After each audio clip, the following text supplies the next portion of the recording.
अस्सलामु अलैकुम नाजरीन, आप देख रहे हैं THN न्यूज।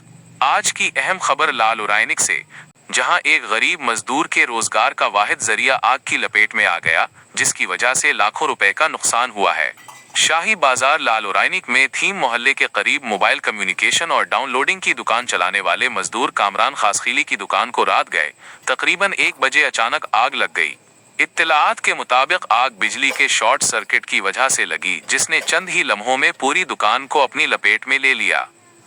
आग लगने की वजह से दुकान के अंदर मौजूद मोबाइल फोन, लवाजिमात, एक्सेसरीज, कंप्यूटर, डाउनलोडिंग का सामान और दीगर कीमती सामान जलकर राख हो गया। मुतासिरा मजदूर कामरान खासखीली के मुताबिक दुकान उनके घर के गुजर सफर का वाहिद जरिया थी, जो आग के बायस मुकम्मल तौर पर तबाह हो चुकी है।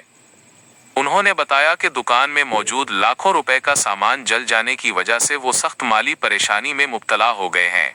अहले इलाका और समाजी हलकों ने वाक़े पर दुख का इजहार करते हुए डिप्टी कमिश्नर कंबर शोहदात कोर्ट और दीगर मुतल्लिका हुकाम से मुतालबा किया है कि मुतासरा मजदूर की माली मदद की जाए ताकि वो दोबारा अपना कारोबार शुरू कर सके।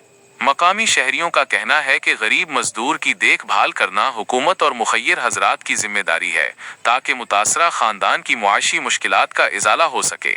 THN न्यूज़ अवाम जे ॾुखनि दर्दनि ऐं मसइलनि जे आवाज़ खे उजागर कंदड़ channel. Like, share, comments, and subscribe.